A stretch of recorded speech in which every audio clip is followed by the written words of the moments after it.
Carcia. And I'm Telly. And we are the HercastleGirls. I am a mindset coach, a spiritual guide. I am a mind and wellness advocate. And together, we form the HercastleGirls. Yes, and we are really excited about this video. So excited that we don't have an intro. But this video is us recording our podcast. It's all connected by HercastleGirls. And this week, we talk about some awesome findings by Dr. Daniel Amen, who's a psychiatrist and brain specialist. That's right, guys. We do two very interesting tests. And let's just say it was very eye-opening and really educational. We really enjoyed it, and we think you will get a real kick out of our results. Yes, so if you love videos on mindset, motivation, business, life, self-development, personal development, and mindset work, then definitely click that subscribe button and join the Soulful Creator family. Join us. You know you want to. So here are some highlights from the podcast. Definitely find the podcast everywhere where you listen to podcasts. Without further ado, here we go. On today's episode, we discuss the findings of Dr. Daniel Amen, a psychiatrist and brain disorders specialist. Dr. Amen believes that our brain health is very dependent on our mental health. He believes that our DNA can in fact affect our brain health and quality of life if left untreated.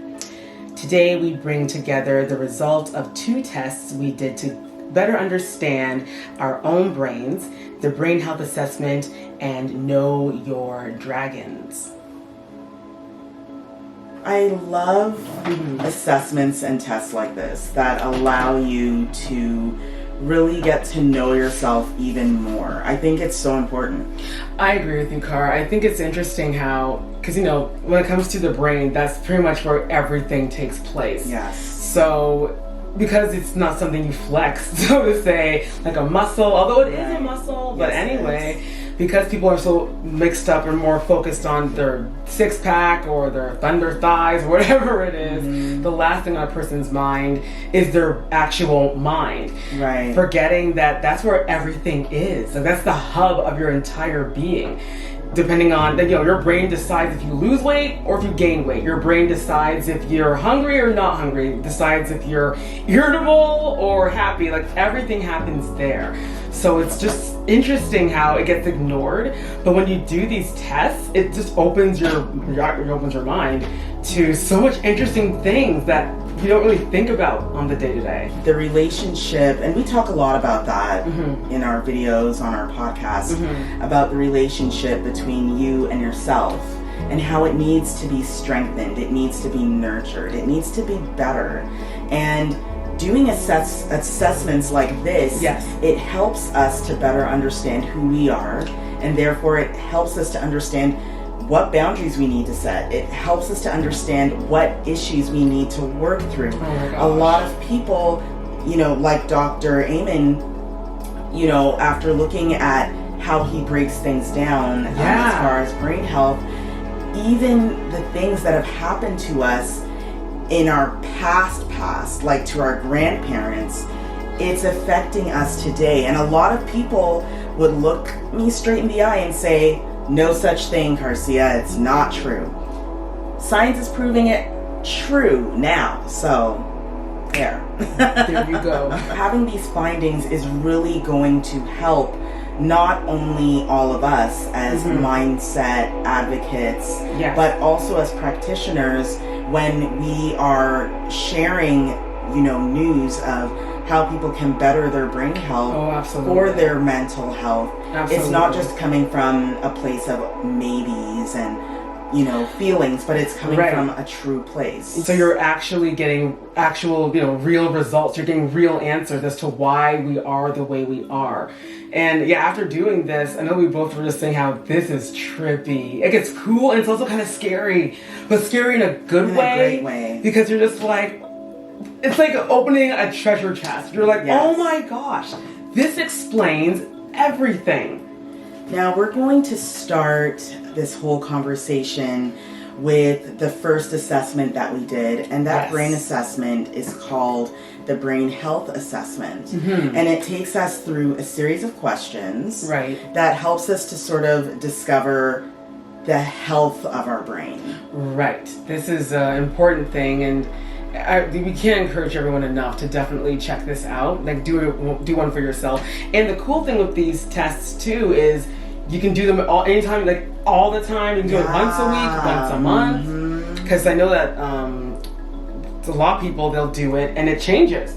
So, and some people it doesn't. Sometimes it just stays the same. So, right. You did mention this idea of, the brain, it is very much a muscle. Mm-hmm. And in the same way how our bodies can change, our brains can also change. So true. So today, your brain health might be down here, but after working on things for even 2-3 weeks, you might realize there's an improvement. So this is definitely a test I think everyone should try to do, even like once every quarter. Oh, yeah. Do this test and see where you are with your mind health. Absolutely. So another thing that I love is that, us being sisters, growing up together, doing these tests, we learned a lot about things. It doesn't really, in some cases you would think, oh, they got all the same results. But that's not true. No, it's not. And I think we'll see that with the next assessment we talk about. True. Yes, I think the next one we have some differences. Yes. It's interesting. Yes. And you guys will see when we get to that next test. But yeah, it's interesting. Yeah. So let's talk about the brain types. So we both got, from the brain health assessment, we both got brain type 2. Mm-hmm. And basically what brain type 2 is, it's when the prefrontal cortex, the front area of the brain, it needs stimulation. We get bored easily. It's hard for us to stay focused unless we are excited and really jazzed about what we're doing. So, girl, that's like, listen, people around the world, this is nothing but facts. I can speak for the both of us. Girl, like, come on. Even like when you think back to growing up when we were kids, we were always just like, you're so quick, you're quick to be bored and you're so quick to go on adventures. Like, we'd always do these things where we'd run out of the house for no reason just to go on an adventure in our neighborhood. Like, and we never grew out of it. We never grew out of it. We're still, remember grown women running out of the house and looking for adventure. Yeah, it's a never ending thing. Yeah, so the wanderlust. I think that's where. Yes, exactly. This part of the brain, it's basically the brain's break. It stops us from saying or doing things that aren't in our best interest. But it can also stop creative, out of the box thinking if it works too hard. So we also should not be working too hard, or else we burn out, which is one of, girl, we all know already. Because our brains need constant stimulation and excitement, we have lower dopamine levels. We should not be doing anything that keeps us calm or calms our brain down. Yeah. We're usually either smokers or coffee drinkers. We're always looking for substances that can turn the brain on. We don't smoke. No, I do not smoke. But the coffee is a thing. Coffee is a thing. It's under control now. It's not as bad as it used to be. Yes. It used to be severe coffee drinkers. Yes. But now it's not too bad. Yeah, it's funny. When you give up the corporate world, it's easier to drop a lot of habits. The best strategy for type 2 brains is exercise. Activity, lots of physical exercise, stimulating supplements, higher protein and lower carbs, because as we know, the carbs, when you have a lot of you get those... really sleepy. Yeah, so you get kind of tired. Yeah. Have these habits. You're not sure where they're from. You figure, oh, maybe I inherited it from my grandma, or maybe even from an uncle or aunt. But then when you do this, and you're like, oh my gosh. So that's why I'm always working out.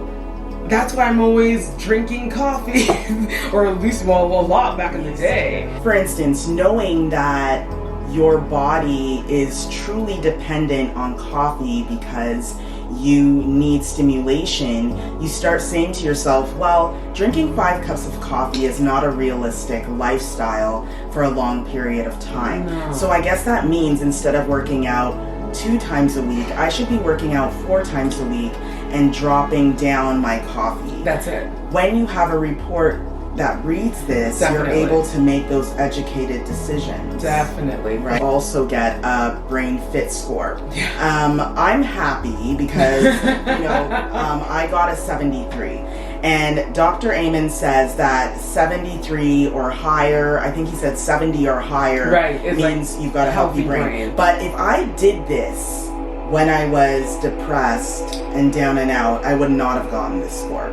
So I want to break down how they do things here. What they do is they break things down by brain health, sleep, memory, executive function, inner peace, mood, and flexible thinking. Yes. I am so happy because I got 9 out of 10 for inner peace and flexible thinking. That's important. And I know that's because of the mindset work. It just proves too that mindfulness does work. Thank you. You know, like, I know that people, well, doctors, and they're just doing the whole pharmaceutical thing, so it's like, okay, whatever, to each their own. But, you know, taking these mindful practices and giving that to people instead of giving them an antidepressant and take this and take that and you'll feel better. And then that poor individual gets addicted to these painkillers or this depressant pill and all this stuff. Like, it's amazing how even taking 10 minutes of just deep breathing. That's all.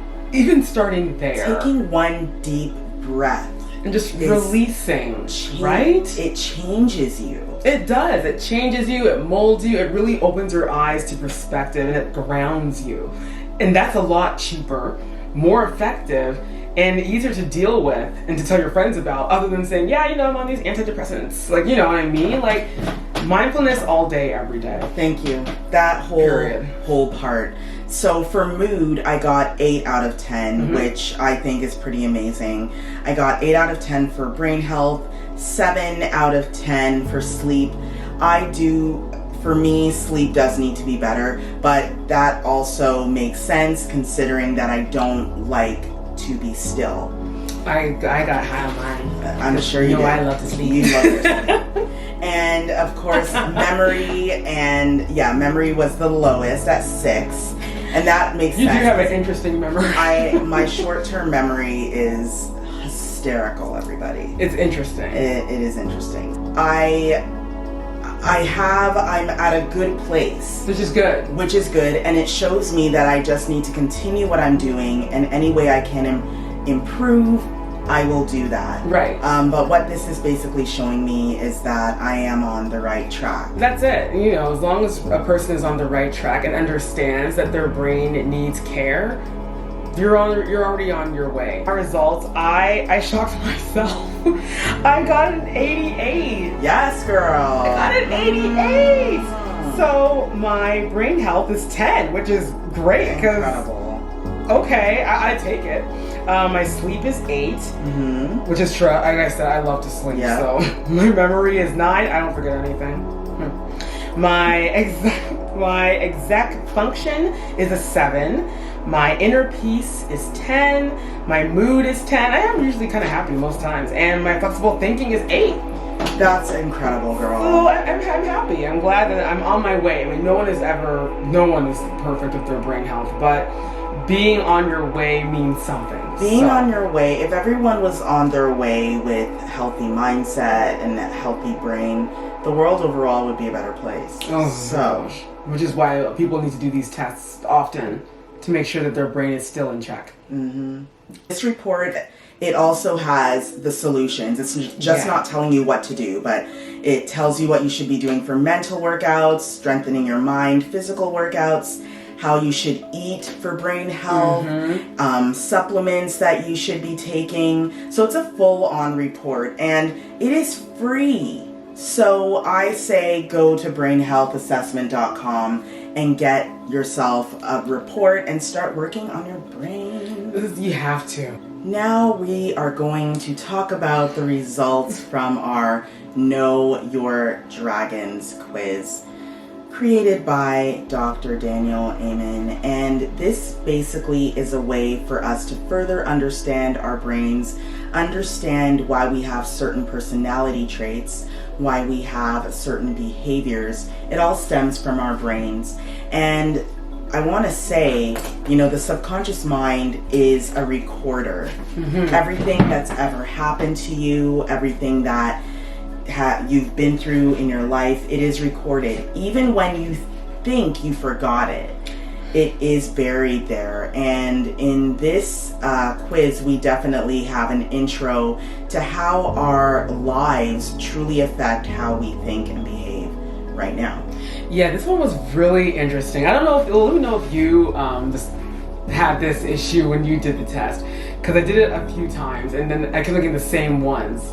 But I found that when I did it, I felt like almost a little upset. I don't want to say upset, but kind of almost even uneasy, where I had to go and meditate for a bit just to almost like clear my head. So clearly, this particular one especially, subconsciously it struck a nerve. Yes. Which is interesting. I don't know if you felt uneasy when you did this one, or if you felt away, or maybe you just felt nothing. So for me, this is the thing for me, and I understand where you're coming from, makes perfect sense.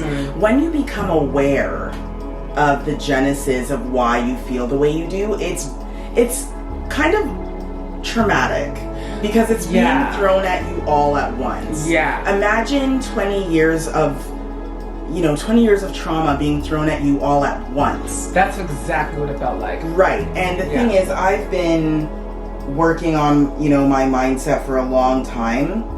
So I'm almost used to the feeling of saying, yep, that's true. For this assessment, I really did try to do it in a way how I felt before I started working on my mindset. Okay. I think that if I were to do it now in my current truth, maybe I'll get a few different things. Right.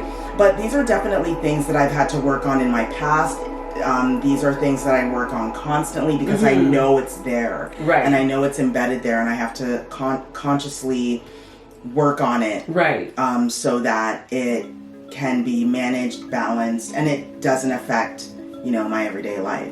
Yeah, it's interesting because we each got 4 dragons, which is kind of funny because they had a lot of different dragons. We each got 4, which was pretty cool. And I think the one that struck the most nerve with me the most was actually the first one that they have there. That was the one that struck the nerve the hardest. The other ones, I was like, that makes sense. But the first one, I was like, that struck a chord. You know why? Because, and we're going to tell you guys the name of this dragon, but it reminds you of the lack of self-love that you had in yourself. That makes sense. Actually, that makes a lot of sense. And that's why it made it, I know it made me feel sad. A bit of a way. That, I felt this way. And the name of this dragon is Abandoned, Invisible, or Insignificant Dragons. Yeah. So the definition is others did not see or recognize you, or you felt unimportant, abandoned, and lonely. If this is one of your dragons, you need to find ways to feel significant, like your life matters. And this is this was basically the reason why I was depressed. Yeah. Right? Like this is where it comes from.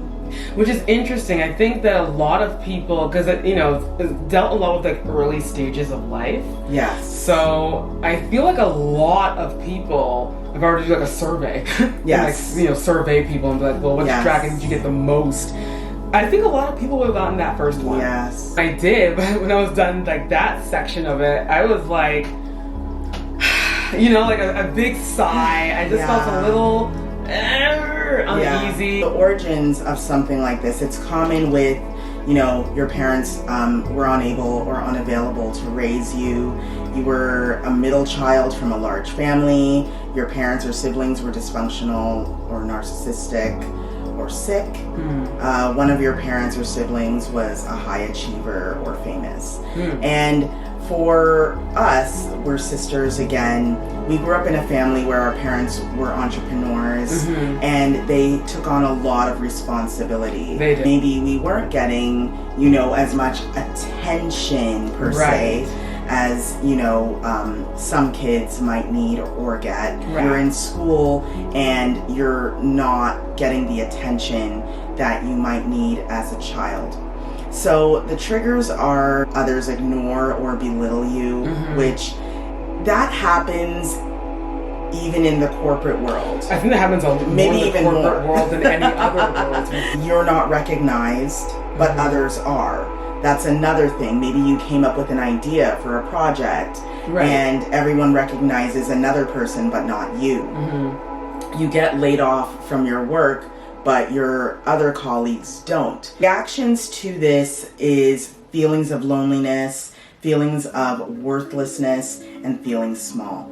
Because it happened early in life, I also feel that it's the hardest dragon to tame because it's such an old dragon. They say, old habits die hard. So that one is one that is daily worked on. I mean daily. The responsible dragon.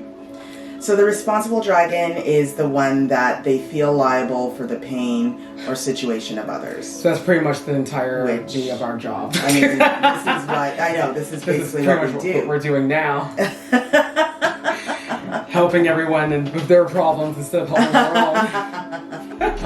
To every light there is a shadow. That's so true. And this is common when you felt powerless to help someone.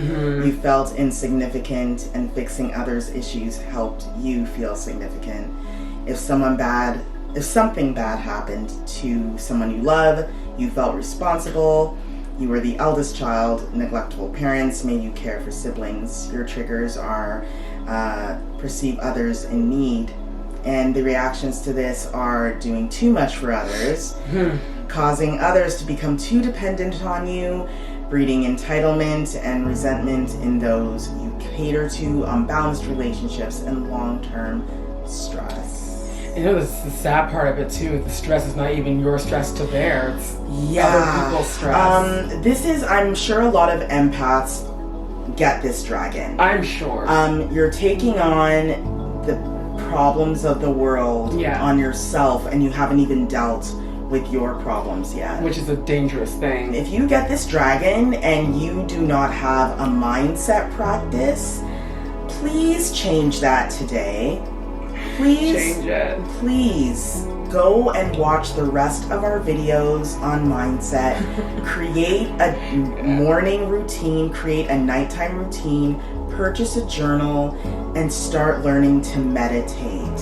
You feel other people's energies. And if you don't know how to let go and handle it, you're gonna not only burn out, you're gonna feel like you're losing your own mind. Yes. So it's important to, sometimes you just gotta separate. And I know it's hard because you wanna help people and you don't wanna see, especially if it's someone that's close to you, no one wants to see their loved one, going through something and they feel like they can help them. But at the same time, you don't want to be the collateral. Got into this because we wanted to help other people. Right. This is why we work so hard on our own mindset practices so that we can help people and serve them from a good place, from good energy. Next dragon. Ancestral dragons. This one was very interesting. Girl, listen. We talked about this. Any person of color would have gotten the ancestral dragon. Yes. Okay, like if you don't lie to yourself. Yes, if you are a part of the BIPOC community, you probably got this dragon. You got this dragon. The definition is these are your parents' or grandparents' issues passed down to you through their genes, behaviors, or cultural expectations. Their anxieties, fears, prejudices, preconceived notions, political affiliations, and more become yours. So this is not even your stuff. So if you are the grandchild or great-grandchild, whatever, of a person that survived the Holocaust, 9/11, genocide, massacres, slavery, abandonment, or war, you probably have this dragon. if you have a relative that committed suicide. Oh yeah. You lived in a war zone. Yeah. So if you're, if you have a family member that maybe even went to war and they passed away. Right. You experienced early death of a child, a parent, a sibling, or, you had a parent that had PTSD. Right. These sort of are the origins of this dragon. And of course the triggers being the age of a parent or a grandparent when they had their trauma, cultural expectations, thinking what you should do to make your family proud or accepting of you. And I want to stop there for a sec because I know people that have had their parent committed suicide when they were kids, and then they get to the age, let's say their father committed suicide when they were 25, and then they get to 25. They freak out. And that's when the depression sets in. Yeah, they freak out. And even if it is, because it's ancestral, it's funny how that child will experience their mother or their father committing suicide at, like you said, 25. They may get to 25 and freak out, and then they're fine. They have a child. That child grows up and gets to 25, and they, God forbid, either take their life or they start experience negative things, and they never even knew their grandparents. Right. We're talking about our ancestors and the slavery, like going 400, 600, God knows how many years. Like the idea that slavery can still affect us, affect our nephews and nieces and their children and their children's children. It's like a forever thing. A lot of people talk down on the idea of, past lives and what happened in the womb. But this is just a piece of information that says, look, what happened in your family's past can very much affect the way how you lead your life today. And, the therapies and modalities that I use in my practice, there are times when we ask those questions, the situation you're feeling right now, what is the origin? Is it coming from a past life? Could be your grandmother, could be your great-grandmother. Exactly. It could have happened in the womb. It could have happened when you were inside your mother's stomach. Exactly. And she was experiencing a negative emotion. Yeah, maybe she was being abused by the father and they divorced before the baby was born. And then next thing you know, you watch your kid growing and you notice, oh my gosh, that kid is traumatized. Yeah. Reactions to this, reluctant compliance, rebellion, feeling guilty, feeling like you are a disappointment, anxiety for little to no reason, and unexplainable fears. Told me. Oh yeah. They are a twin, and they said that they always felt, kind of insignificant. So they felt, like the unnoticed dragon that we talked about first. Right. Mm-hmm. And when they were in their mother's womb, they weren't seen. The doctors didn't know that their mom was pregnant with twins. They thought she was having one baby. Oh wow. Was this one smaller, I'm assuming, than the other one? It was just behind it. Just hiding out. When mom gave birth, they took out the baby and they were like, yes, here they are. And then they're like, oh, wait a minute. There's another one. Oh, you're having twins. Look at that. That's crazy. Growing up, she always felt like she was never seen. She felt like she has been ignored. Her first memory subconsciously is not being seen. So this is something she struggles with every day, all day. I thought judgmental. Tell us about this dragon. So they say that the judgmental dragon, he was kind of cute because he's wearing a little judge outfit with a hammer. It's like Judge Judy. Anyway, grew up in an environment where you are or were hurt or perceived life was unfair. So I perceived that life was unfair for some reason. And because I felt that life was unfair, I feel that I have the right to judge things. Origins, common when people played favorites. People were inconsistent in how they applied rules. You were left to your own activities, or left out, of your own activities. You were left out of important decisions. some triggers whenever you feel injustice to yourself or others, and when you see others doing something you think is wrong. When I people watch a lot. I think lots of people do. This won't admit it, but I admit it. I people watch a lot, and I don't like watch to judge anybody. I literally just watch because it's like, well, you're passing by me, so I'm looking at you. But if I see something that maybe I'm foreign to, or that I'm just not aware of, I do catch myself, and then I stop myself saying, no, Chantel, you can't, no. That person is not you. Okay. So you might do things different, which is fine. They're doing it their way and you're doing it your way. I was reading all the triggers and I was like, well, no, I don't feel like that. But you were left out when you were, where was it? No, this one. You were left out of important decisions. I feel, because I can't remember if I was, but I feel like I was. You were. No, and listen, it could be in your subconscious. Maybe you should do some hypnosis. I think I will, because it's interesting how, and even I read that particular one, and when I thought back even more to like not being an adult, but before I got into mindfulness and meditating and all that stuff, I think back to how I was before, and I was very anxious, I can see where I would have been very judgmental. I won't say it here, but something did happen where everyone knew except me. And I remember being incredibly upset. Looking back at it now, I'm like, okay, well, whatever. I got the inferior or flawed dragon, which is basically feeling less than, feeling that, looks, money, achievement, or relationships. And this is something that I've always, like, feeling inadequate. That is something that, now, as a kid, I remember feeling inadequate. Being on the playground and being like, I am not in the same level as the kids around me. Like you're not worthy to be. Yeah, I'm not worthy. And it's funny because I only had one bully in my whole entire school career. But I felt that I was being cut down. I felt that I was being criticized. But I compared myself to others. I had issues with how I looked. Even today, I still battle with, I could be smaller, right? Maybe I'm not tall. I think everyone has that. I think, even looking in a mirror, I actually don't love looking at myself fully in a mirror.